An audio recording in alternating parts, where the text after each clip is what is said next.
Nggak salat 5 waktu secara totalitas, sepakat para sahabat orang itu murtad, keluar dari Islam. Tali pernikahannya harus diputuskan, sembelihannya tidak boleh dimakan dan tidak boleh dikuburkan di pemakaman kaum muslimin. Imam Az-Zahabi rahimahullah ta'ala menyebutkan kesepakatan ulama Islam bahwa pelaku orang yang meninggalkan salat itu lebih jahat dalam Islam daripada homoseksual, daripada penzina, daripada perampok, daripada pembunuh, daripada penjudi. Saya kira semateri-materinya wanita sekarang dan semateri-materinya wali wanita sekarang, saya kira nggak akan mau menerima seorang lelaki sebagai calon menantunya, atau bagi wanita calon suaminya yang ganteng, tampan, kaya, baik, tapi tiap hari kerjaannya hisap sabu, bandar sabu, homoseksual, tiap hari berzina. Saya kira tidak ada yang mau menerima orang seperti ini, ya kan? Sekaya apapun dia, seganteng apapun dia, sedermawan apapun dia, untuk apa punya kekayaan, baik, harta banyak, tapi homoseks dia, penzina, bandar sabu, nggak akan ada yang mau menerimanya kalau dia tahu dari awal, ya kan? Tapi tidak sedikit dari kaum muslimin mau menerima orang yang lebih jahat daripada homoseksual, lelaki yang lebih bejat daripada perampok, pembunuh, ya, pengedar sabu, penjual khamar, peminum khamar, yaitu orang yang tidak melakukan salat. Sepakat ulama Islam, dia lebih bejat dalam Islam daripada lelaki yang melakukan liwat, homoseksual, penzina, penjudi, perampok, pembunuh. Lebih jahat yang meninggalkan salat di dalam Islam. Salat adalah satu-satunya ibadah yang Nabi mengambilnya ke Sidratul Muntaha.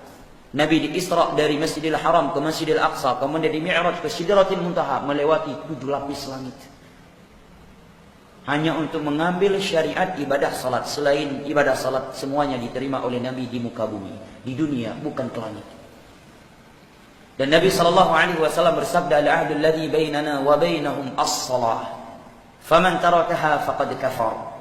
Sesungguhnya perbedaan muslim dengan non-muslim adalah salat. Yang meninggalkan salat, dia kafir.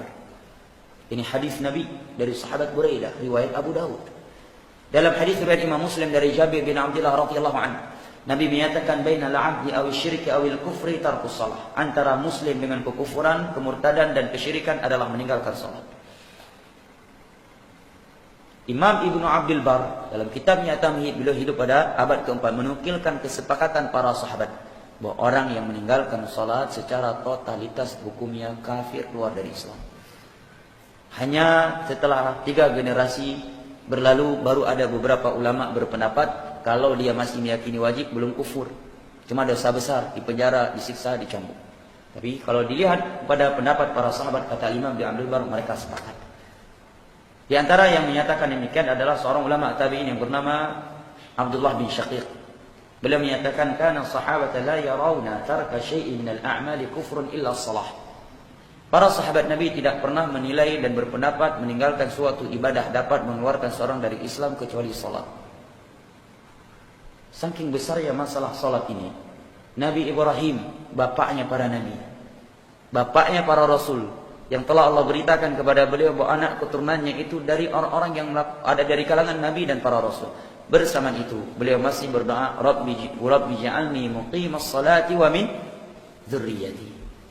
Ya Allah, jadikanlah aku dan anak keturunanku dari orang-orang yang menegakkan salat.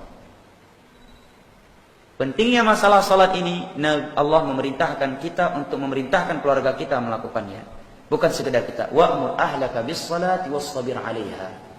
Perintahkan keluargamu untuk melakukan salat dan tetaplah kamu bersabar dalam memerintahkan mereka salat. Karena besarnya masalah salat ini, anak di umur 7 tahun sudah diperintahkan oleh Nabi agar kita memerintahkan dia melaksanakan salat.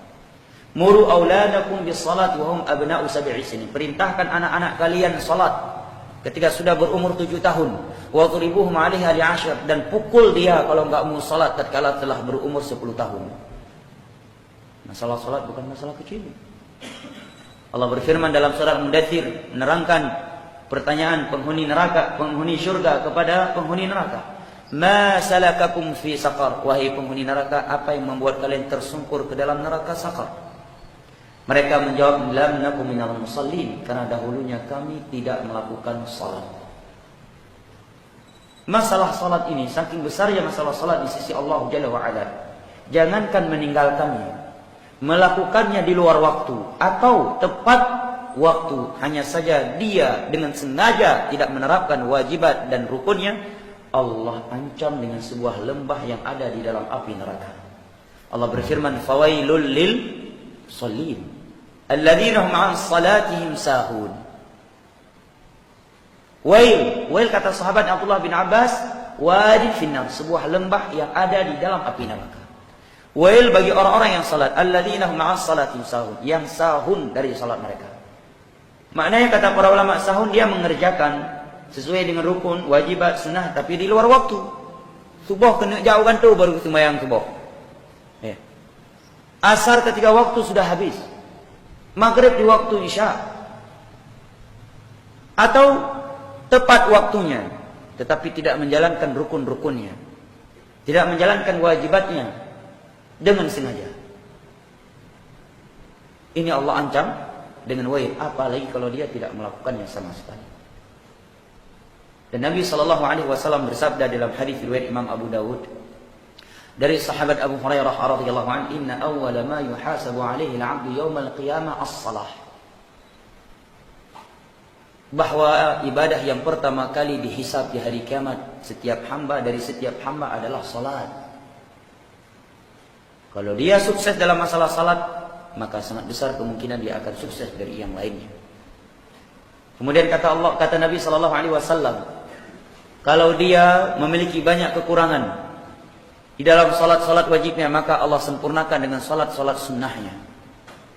Nah,